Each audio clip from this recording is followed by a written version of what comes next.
Hello, hello. Hi. We have made it to the middle of the week. That is good. Sometimes halfway you just there. got to get day by day. We're good. We are making progress. I like that. That should be a t-shirt. Thank you so much for joining us here for KARE 11 News at Noon. We have a lot to cover today, including the one and only vice presidential debate leading to Election Day. Yeah, it was a really crucial night for both candidates with fiery debate over policy issues. I'm breaking down some big moments between J.D. Vance and Tim Walz. But first, let's go ahead and get a look at our weather. It's feeling like fall. Yeah, certainly windy, crisp in the morning, but we are going to be warming things up as we head into the afternoon. And for what it's worth, parts of the state have an extreme risk for rapidly spreading wildfires, including areas south and west of the Minnesota River Valley. That's where we have a red flag warning that exists until 7 o'clock. Combination of low humidity and gusty wind.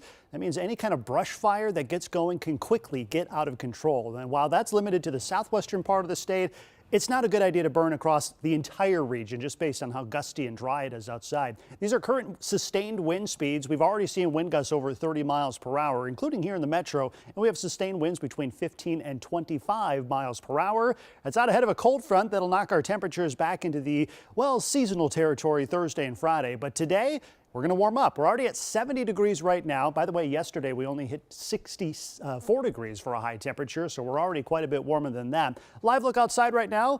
Lots of sunshine, a little hazy on the horizon thanks to a little dust getting kicked up by that wind. Here's your temperature forecast. Feeling like summer this afternoon, but it will be very brief. We'll talk about cooler temperatures and a very up and down forecast coming up. Alexis. Ben, thank you. We are less than 5 weeks away from the election, and it comes with new perspectives on the candidates running for vice president. And this noon, we know more about where Senator J.D. Vance and Governor Tim Walz stand on the issues. So, Cece, what are some of the main takeaways that we saw from last night's debate? Yeah, you know, I think a big takeaway is how civil this debate was for the most part. It was a huge contrast from that fiery showdown we saw between Donald Trump and Kamala Harris just a few weeks ago. But there were still moments where the two squared off. Things got heated when immigration came up. Walz mocked Trump for not delivering on his signature campaign pledge of building a wall. When the discussion turned to legal Haitian migrants living in Springfield, Ohio, CBS had to cut off both candidates' microphones. The night's most contentious exchange was when Vance refused to acknowledge that Trump lost the 2020 election. I would just ask that, did he lose the 2020 election? Tim, I'm focused on the future. Did Kamala Harris censor Americans from speaking their mind in the wake of the 2020 COVID situation? That is a damning non-answer. You know, as far as what both candidates are saying today, there's really no sign of post-debate chatter on Governor Walz's X account. But Senator Vance's team, they've been pretty outspoken and active on the platform. They've really been highlighting some of his key moments from last night. Vance himself even reflecting on last night, saying, quote, last night was fun, even expressing how nervous he was. On a scale of 1 to 10, he answered 11. Always kind of tough to see how these things go, but has there been any chatter about who won the debate? Yeah, well, you know, right after the debate, CNN polled more than 500 registered voters who watched. They were divided over which candidate did the better job. 51% said Vance won the debate, while 49% said Walz did. All right, Cece, thank you so much. Hey, following that debate, we did speak with political analysts Brian McClung and Mike Erlandson, offering their take on how the candidates did. Here's what they had to say. Well, I guess I give him an 8. You know, I think what he had to do was be out there and be thoughtful and articulate on the issues, and I think he did that for almost all of the 90 minutes. Tim Walz did a really good job answering the questions that he needed to answer, backing up the person that will be on the ballot on the top, Kamala Harris, the vice president, and her policies. And so I think he had a good night for Minnesotans. Senator Vance did a better job of explaining Donald Trump's positions than Donald Trump has. And I think you saw tonight, again, both of these candidates really introducing themselves to a national audience for the first time. There were some nice moments for both candidates to have a chance to show their human side, and I think people are glad to see that.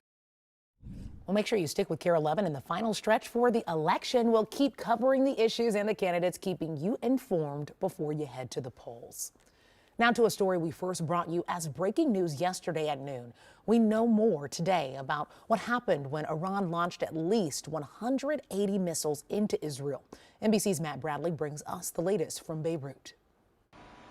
Well, it's been 2 weeks of frenetic events that have radically changed the face of the Middle East, and last night was the latest big event that have really changed regional politics.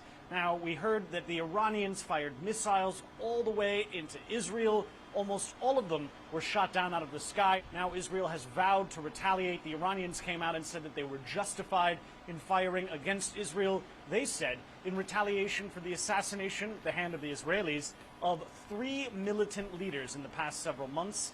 Now, this is a situation that could evolve very quickly. The Israelis have said that they are going to punish Iran, but all of this could focus here on Lebanon. This is where the Israelis have continued to pummel Hezbollah, this group that is the cat's paw of Iran in the Middle East, really the most powerful of Iran's so-called axis of resistance of various militant groups throughout the region that are inimical to Israel. And that's why right here, off my right shoulder, we've gotten a front row seat to the horrifying events of the past several weeks, including that enormous series of explosions that killed Hassan Nasrallah, the head of Hezbollah.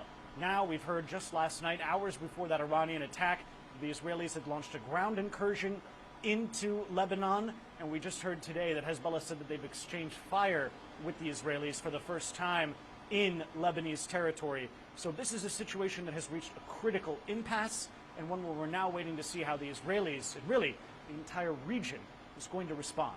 Matt Bradley, NBC News, Beirut, Lebanon. President Biden is set to arrive in North Carolina in just hours. He'll meet with responders addressing Hurricane Helene destruction. And it all comes as the death toll continues to rise.